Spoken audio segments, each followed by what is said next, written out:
और बीजेपी विधायक दल की बैठक से जुड़ी बड़ी खबर है। सम्राट चौधरी को बीजेपी विधानमंडल दल का नेता चुना गया है। बीजेपी ऑफिस में बीजेपी विधायक दल की बैठक खत्म हो गई है। नई सरकार में डिप्टी सीएम में कोई बदलाव नहीं होगा। सम्राट चौधरी और विजय सिन्हा बने रहेंगे डिप्टी सीएम। बीजेपी प्रदेश अध्यक्ष दिलीप जायसवाल बैठक में मौजूद रहे। बिहार बीजेपी चुनाव प्रभारी विनोद तावड़े बैठक में मौजूद रहे। बिहार चुनाव प्रभारी धर्मेंद्र प्रधान भी बैठक में शामिल हुए।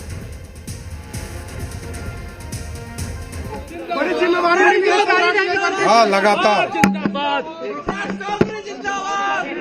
सम्राट चौधरी को नेता और विजय सिन्हा को उपनेता चुना गया, क्या कहेंगे आप इस पे? बहुत अच्छा लग रहा है। इन दोनों ने पिछले कार्यकाल में बहुत अच्छा काम किया। इनके नेतृत्व में भारतीय जनता पार्टी जो है इतनी अच्छी बहुमत प्राप्त की है, इसके लिए इन लोगों को मिलना भी चाहिए। आप भी अनुभवी रह चुके हैं मंत्री पद के तौर पे, क्या अपनी भूमिका कैसे देखते हैं? मैं तो विधायक हूँ और एक विधायक के रूप में हमें चौथी बार हमारी यहाँ की जनता ने हमारे पर विश्वास जताया है। मैं उनके लिए काम करूँगा। देखिए, मतदाता और जनता ने भरोसा किया था कि एनडीए की सरकार जो अच्छा काम कर रही है उसमें उन्होंने नीतीश कुमार जी, सम्राट चौधरी जी, विजय सिन्हा जी ने जो पिछले सरकार में काम किए और हम लोगों ने जो है फिर से सम्राट चौधरी जी को नेता और विजय सिन्हा जी को उपनेता का चयन किया है। विकसित बिहार के सपना को पूरा करना।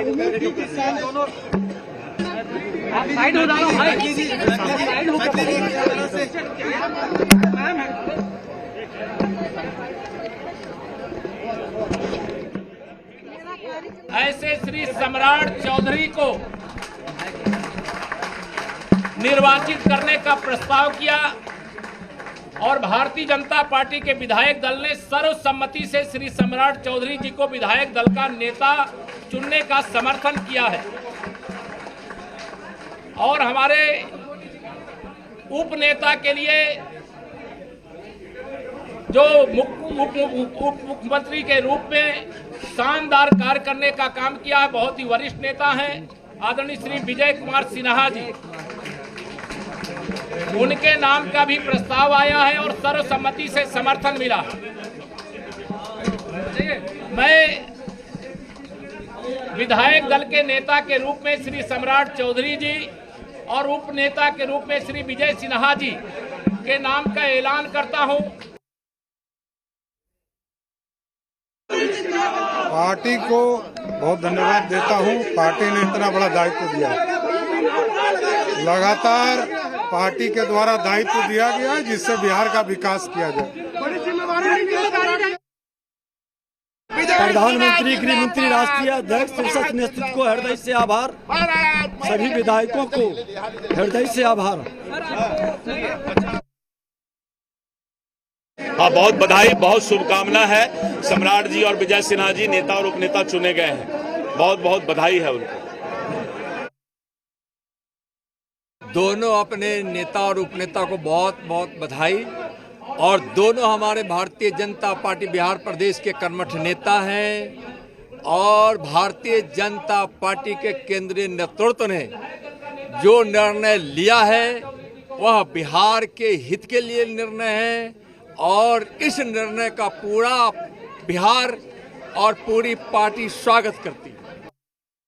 माननीय नेता के रूप में सम्राट चौधरी जी और माननीय उपनेता के रूप में विजय सिन्हा जी का सर्वसम्मति से चयन हुआ है और मैं समझता हूं पिछले बार भी इनके नेतृत्व में लगातार बिहार का विकास होता रहा। इस बार और तेज रफ्तार से बिहार का नेतृत्व इनके दोनों नेताओं के अंदर बिहार की रफ्तार के साथ विकास करेगी।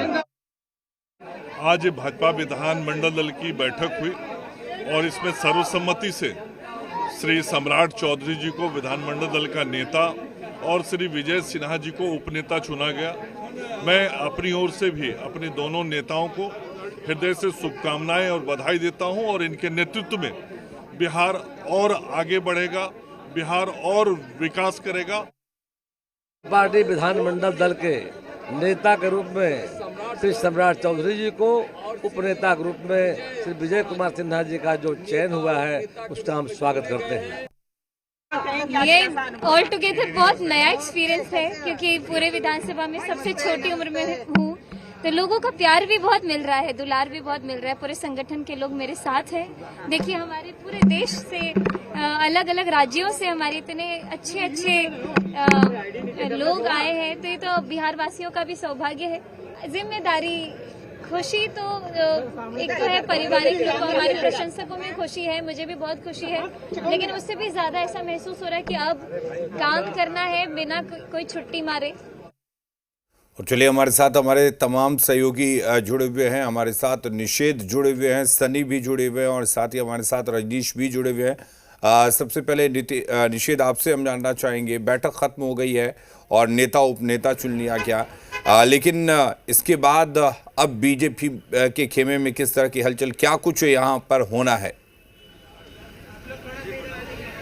बिल्कुल बिल्कुल, देखिए पार्टी कार्यालय में हलचल तेजा तस्वीर दिखा रहा हूँ। देखिए, धर्मेंद्र प्रधान अभी से कुछ देर पहले प्रदेश अध्यक्ष के चैम्बर में थे, अभी भी कई सीनियर लीडर अंदर प्रदेश अध्यक्ष के चैम्बर में हैं और अब जो नेता हैं वो निकलना शुरू हो गए हैं। इधर धर्मेंद्र प्रधान हैं जो कि कार में सवार हो गए हैं, दूसरी तरफ केशव प्रसाद मौर्य हैं जो कि यहाँ पर यूपी के डिप्टी सीएम हैं, यहाँ पहुँचे हैं।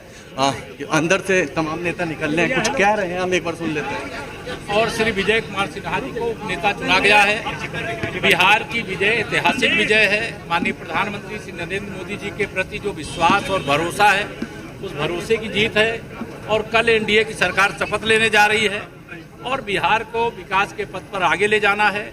हम लोगों ने लोकसभा चुनाव के बाद हरियाणा, महाराष्ट्र, दिल्ली और दिल्ली के बाद ये बिहार का चुनाव जीत करके जीत का चौका लगा चुके हैं।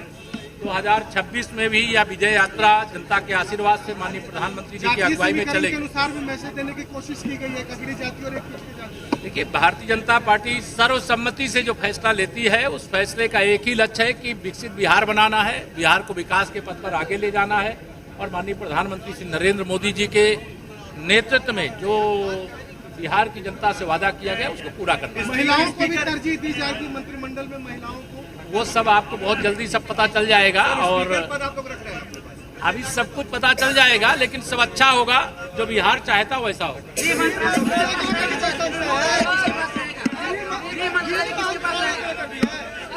केशव प्रसाद मौर्य थे जो कि यहाँ अंदर से बाहर निकले हैं और तमाम जो नेता हैं उनके प्रदेश अध्यक्ष के चैम्बर से निकलने का जो सिलसिला है वो जारी है।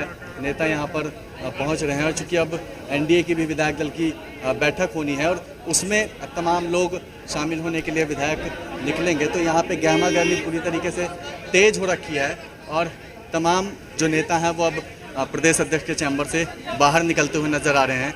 चेहरा एक बार फिर से रिपीट किया गया है। भारतीय जनता पार्टी में जो विधायक दल का नेता और उपनेता चुना गया है, यानी कि फिर से नीतीश कुमार के साथ दोनों उप मुख्यमंत्री के तौर पर सम्राट चौधरी और विजय सिन्हा नजर आएंगे। और ये सीधी तस्वीरें इस वक्त हम आपको दिखा रहे हैं बीजेपी कार्यालय से। तमाम जो सीनियर लीडर हैं वो अब निकलना शुरू हो गए हैं। इससे पहले धर्मेंद्र प्रधान की तस्वीरें हमने दिखाई और अब ये केशव प्रसाद मौर्य और ये यहाँ से अब निकल रहे हैं, चूँकि केंद्रीय पर्यवेक्षक के तौर पे इनकी नियुक्ति हुई थी विधायक दल के जो बैठक है उसको लेकर के, और अब यहाँ से तमाम जो नेता हैं वो निकलते हुए नजर आ रहे हैं। दूसरी तरफ कई विधायक भी जो थे जो अंदर प्रदेश अध्यक्ष से मुलाकात कर रहे थे, तो वो भी धीरे धीरे अंदर से मुलाकात करके निकल रहे हैं। उनको भी जानकारियाँ दे दी गई होंगी। एनडीए की चूँकि विधायक दल की बैठक होनी है तो उसमें भी नेता चुनना है तमाम विधायकों को, तो इसको लेकर के जो अंतिम दिशा निर्देश है वो भी यहाँ पर दिया जा रहा है। जी बिल्कुल। अब रुक कर लेते हैं सनी का। सनी, सीएम हाउस से क्या अपडेट? यहाँ पर भी नीतीश कुमार को नेता चुन लिया गया, नीतीश कुमार ने मुलाकात भी की, एक्सक्लूसिव तस्वीरें भी हमने अपने दर्शकों को दिखाई है। क्या अपडेट सीएम हाउस से? बिल्कुल, मुख्यमंत्री नीतीश कुमार ने जो बैठक बुलाई थी विधायक दल की, वो बैठक खत्म हो चुकी है और जिसमें कई महत्वपूर्ण बात निकलकर सामने आई। पहली बात तो ये कि मुख्यमंत्री को एक बार फिर से विधायक दल का नेता चुना गया। दूसरी बात, जब मुख्यमंत्री उस हॉल में पहुंचे तो वहां पर तालियों की गड़गड़ाहट से मुख्यमंत्री नीतीश कुमार का स्वागत किया गया और करीब 2-2.5 मिनट तक लगातार सभी विधायकों ने मुख्यमंत्री के लिए तालियां बजाई। इसके अलावा जदयू के शीर्ष नेताओं ने इसका जिक्र किया कि मुख्यमंत्री के नाम पर और उनके चेहरे पर जनता ने आप सभी लोगों पर भरोसा जताया है, तो उस भरोसे को कायम रखना है। वहीं मुख्यमंत्री ने तमाम नेताओं से उनसे जानकारी ली, फीडबैक ली और जिक्र किया कि जनता ने जिस तरीके से हमें बहुमत दिया और जनता ने आप लोगों को जिताकर जिस उम्मीद से भेजा है उस उम्मीद पर खरा उतरना है। राज्य सरकार ने अब तक जो काम किए हैं उन कामों की चर्चा आगे होनी चाहिए। इसके अलावा आगामी कार्यों को लेकर सरकार जो रणनीति बनाएगी उसमें तमाम लोग सहयोग करेंगे। और सबसे महत्वपूर्ण कि सीएम के नेतृत्व में अब तक जो काम हुए हैं, तो जो नए विधायक हैं उन पर बड़ी जिम्मेदारी है, इसलिए कि या तो वो नए क्षेत्र से चुनकर आए हैं या सिटिंग कैंडिडेट का टिकट जो बदला गया वो जीत कर आए, तो उनके ऊपर एक बड़ी जिम्मेदारी कि राज्य सरकार की योजनाओं को जनता तक पहुंचाना है और राज्य सरकार ने जो काम किया है उसकी जानकारी जनता तक देना। तो सीएम ने एक निर्देश दिया, सभी लोगों को इस बात की जानकारी भी दी और कहा कि आने वाले दिनों में जो हमारी रणनीति होगी उस पर तमाम विधायक अमल करेंगे और जो विधायकों पर जनता ने भरोसा जताया है उस भरोसे को कायम रखेंगे और पार्टी ने जो भरोसा जताया उन पर उस भरोसे को भी वो कायम रखेंगे। तो एक महत्वपूर्ण बैठक जदयू में खत्म हुई है मुख्यमंत्री के नेतृत्व में और सीएम को नेता चुना गया है। तमाम नेताओं को ये निर्देश दिया गया है कि अब वो शाम के 3 बजे के बाद सेंट्रल हॉल में मिलेंगे, जहां पर संयुक्त रूप से एनडीए की बैठक होगी और आगे की रणनीति पर चर्चा होगी। तो जदयू ने अपनी रणनीति तैयार कर ली है, सीएम नीतीश को नेता बना दिया और जदयू की ओर से सरकार के कार्यों को लेकर जनता के बीच जाना है। जी ठीक है, सनी आप भी हमारे साथ बने रहिए। हमारे साथ रजनीश भी बने हुए हैं। रजनीश, बीजेपी ऑफिस हो या मुख्यमंत्री का आवास हो, यहाँ पर जो तमाम बैठकों का दौर था वो खत्म हो चुका है। अब जो केंद्र बिंदु है वो बन गया है राजभवन। तो राजभवन में अब आगे क्या क्या होना है, खासकर हम आज की बात करें तो किस किस तरह की हैपनिंग वहां पर होनी है आज? इस बीच एक और केंद्र बिंदु है और वो है विधानसभा का जो विस्तारित भवन का एनेक्सी है, जो सेंट्रल हॉल है। और यहाँ पे इससे पहले अब राजभवन की जो गतिविधियाँ हों उससे पहले एनडीए की बैठक होनी है और एनडीए के तमाम जो विधायक है और विधान पार्षद है उनकी उपस्थिति होगी। सभी एमएलए भी होंगे, चूँकि विधानमंडल दल का एनडीए का अब नेता चुना जाना है। ये तो अपनी अपनी पार्टियों की बात हो गई, तो लिहाजा जो औपचारिकता है उसके तहत विधानसभा के विस्तारित भवन में सेंट्रल हॉल में तमाम जो घटक दल हैं एनडीए के उनके तमाम विधायक और विधान पार्षद उनकी उपस्थिति होगी और तमाम नेता भी होंगे और जो चुने गए हैं और साथ ही साथ उनमें फिर समेकित रूप से प्रस्ताव होगा और उसके समर्थन होंगे और फिर सर्वसम्मति से नेता का चयन होगा। और जब नेता चुन लिए जाएंगे मुख्यमंत्री नीतीश कुमार, उसके बाद फिर गतिविधियां राजभवन की बढ़ जाएंगी और राजभवन पहुंचकर यहां पे वो अपना इस्तीफ़ा सौंपेंगे, चूँकि अभी इस्तीफ़ा नहीं हुआ है। और आज 19 तारीख है और 19 तारीख जो डेट है, आज के दिन से ही अनुशंसा है कि विधानसभा जो एग्जिस्ट कर रहा है उसको विघटित किया जाए। तो लिहाजा उससे पहले यहाँ पे पहुंचकर और अपने न सिर्फ इस्तीफ़ा देंगे मुख्यमंत्री नीतीश कुमार, बल्कि संग संग सरकार बनाने को लेकर अपनी दावेदारी पेश करेंगे और तमाम जो नेता अलग अलग घटक दलों के चुने गए हैं उस पर उनकी सहमति होगी समर्थन को लेके और सूची होगी अलग अलग और फिर एक साथ जो है वो प्रपत्र जो है समर्थन का और अपनी ओर से दावेदारी का सौंपेंगे राज्यपाल को। और राज्यपाल के पास पहले से सूची 16 तारीख को ही चुनाव आयोग ने उपलब्ध करा दी है, तो लिहाजा वो उन्हें फिर निमंत्रण जो देंगे सरकार के गठन को लेकर। और पहले से जो तय है पटना का गांधी मैदान, फिर हलचल जो है गांधी मैदान की बढ़ेगी। चलिए, इससे पहले आप बने रहिए रजनीश हमारे साथ। एनडीए विधायक